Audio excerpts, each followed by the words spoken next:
Good day everyone. Today's module focuses on understanding global citizenship. Introduction. Understanding global citizenship. This module explores the concept of the global village and its implication for human responsibility. We'll examine the development of individuals from national citizenship to global social responsibility. The importance of global citizenship at the international level will be discussed. Our intended learning outcomes for this module is to describe the characteristics of a global citizen.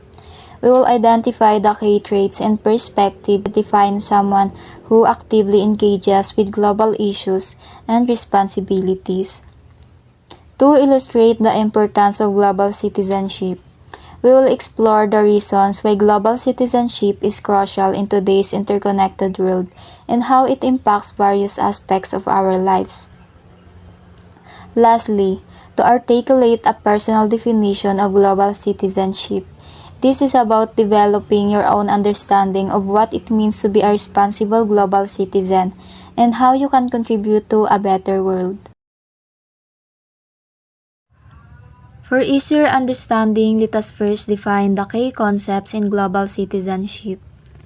Global, relating to the whole world, encompassing the whole of something.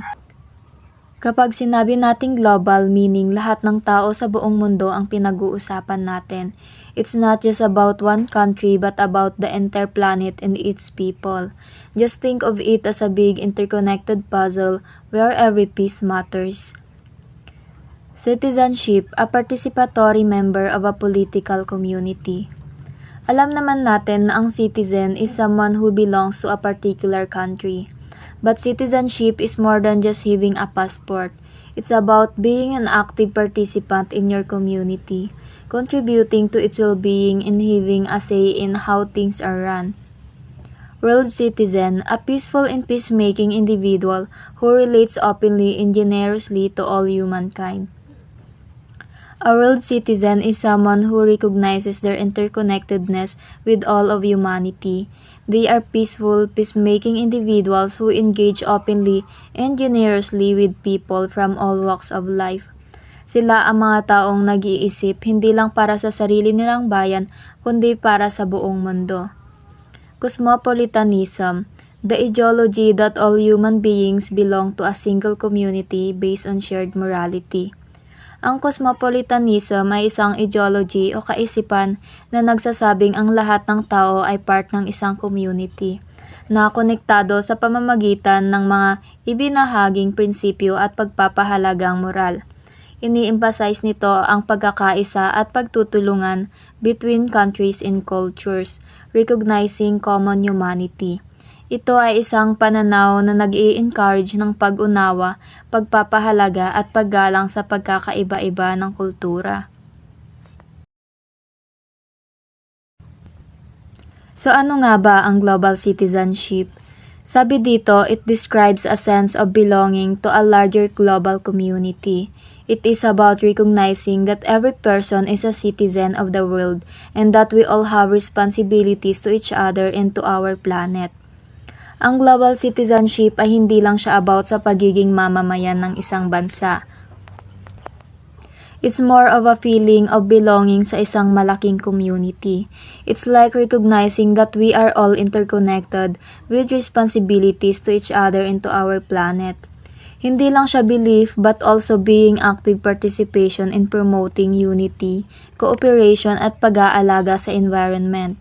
Halimbawa nito ang pagsuporta sa mga human rights campaigns or pag-iingat sa pag-consume to reduce its negative impact on the environment. After the advent of globalization and technological advancements, nations and citizens are closer than before. Communication has been made easier with relatively new and efficient ways of reaching even the former inaccessible parts of the world, and of acquiring and transmitting information which are quite literally at everyone's fingertips.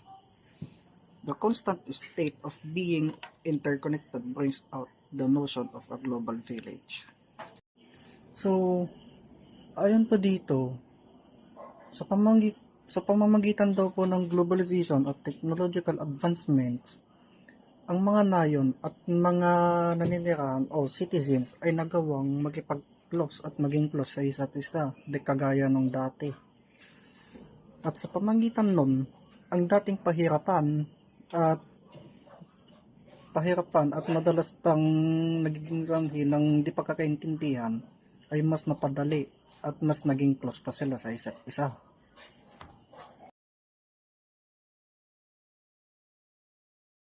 The global village, citizens of the world are members not only of their respective home countries, but also of the global world.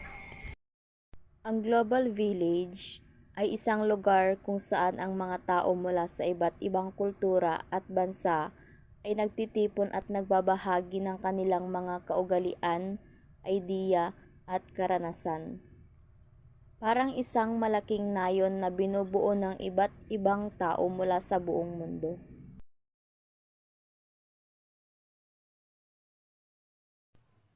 Global citizen. Considering these premises, there must be an ever-developing awareness that decision and action in a domestic level can and will have international repercussions.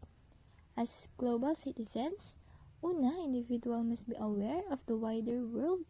Sila isang mamamayang gumaganap ng aktibong papel sa kanilang komunidad at nakikipagtulungan sa iba upang mas mapayapa at napapanatiling mas patas ang ating mundo.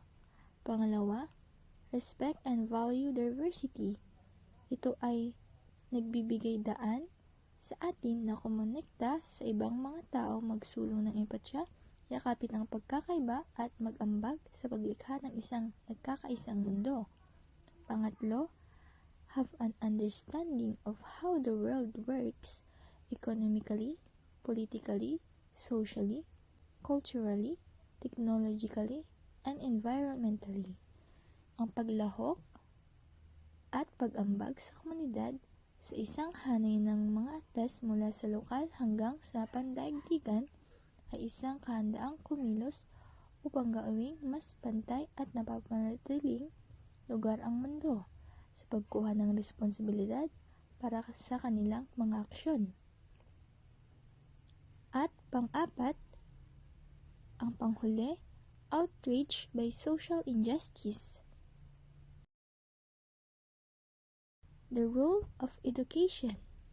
This characteristic can all be acquired through education, particularly the one that focuses on global and multicultural aspect. Education in this regards help the learner to understand the impact of one's own action to other culture and the effect of the other people action based on a different culture to one's own. Generally speaking, multicultural education is predicated on the principle of educational equity for all students regardless of culture, and it strives to remove barriers to educational opportunities and success for students from different culture background. Isang halimbawa na lang dito, ang student culture.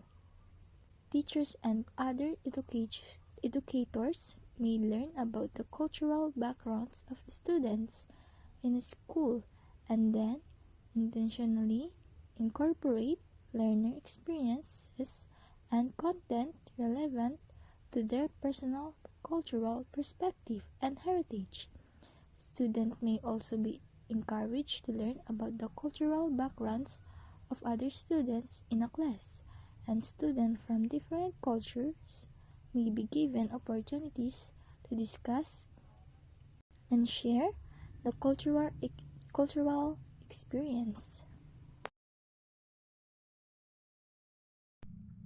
Global education. Global education opens learners' minds to the multitude of customs, norms, traditions, and lessening one's prejudice.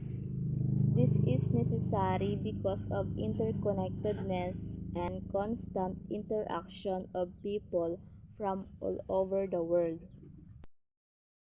Sinasabi dito na ang global education ay isang uri ng edukasyon na naglalayong magbigay ng kaalaman at kasanayan na kailangan upang umunlad sa isang pandaigdigang lipunan. Ito ay nakatuon sa pag-unawa sa iba't ibang kultura, wika, at pananaw sa mundo. Ang global education ay nagtuturo sa mga mag-aaral na maging mga mamamayan ng mundo na may kamalayan sa mga isyu sa pandaigdigang antas at handang magtrabaho ng sama-sama upang malutas ang mga ito. Sa madaling salita, ang global education ay naghahanda sa mga estudyante para sa isang mundo na nagiging mas globalized at interconnected.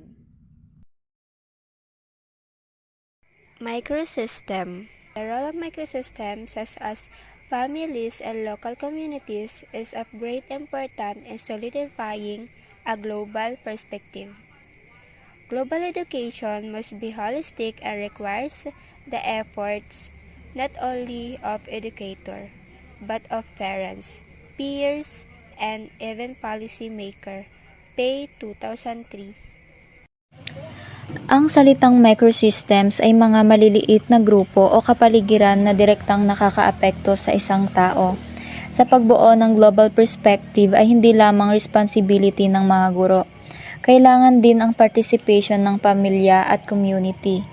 Ang isang mabisang global education ay hindi lang nagtuturo ng mga kasanayan para mabuhay, but also give important values that open students' minds to the diversity of the world and provide them with the ability to interact well with people from different cultures. Ang pagtutulungan ng mga guro, magulang at community ay mahalaga upang matuto ang mga individual na may malawak na pag-unawa sa mundo at may kakayahang makipag-interact sa iba't ibang tao mula sa iba't ibang kultura.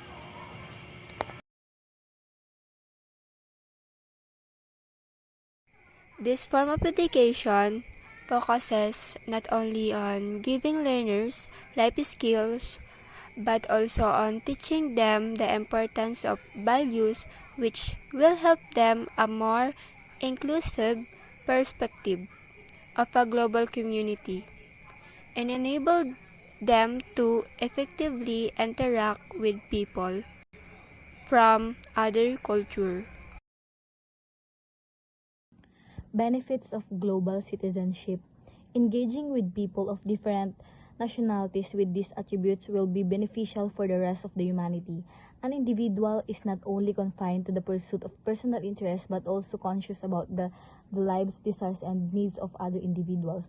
Yung benefit ng global citizenship is yung individuals na conscious about their lives, desires, and needs of other individuals will understand the world and their sense of purpose. Being able to peacefully coexist with a shared global perspective can enable individuals to efficiently distribute and consume resources without coercion. Global citizens understand that for the global society to survive, one must do away with myopic and self-centered ideas and take great consideration of the needs of other individuals. This allows global learning and realignment of values, also global community and personal growth. Conclusion. In this area of interconnectivity, a global perspective is necessary. As communications and the degree of technology congruently take higher ground, so must the mindset of individuals living in the relatively same ecosystem, accessing and sharing nearly the same resources, and facing relatively similar threats and challenges to human existence. Be it naturally or artificial, global citizens know that humankind must acquire a symbolic relationship with one another for the entire human species and human culture to survive. So, according po dito, Sa mas pinaliit na paliwanag ay para na rin pong sinasabi na sa pamamagitan ng pakikipag-usap o communications, technological advancements, at also interaction by the help of businesses like Apple, Google, Amazon, at iba pa. Sa pamamagitan po nila ay nagagawa po nating makipag-communicate sa mga ibang lahi gaya ng Americans, Chinese, Japanese, at iba pa po.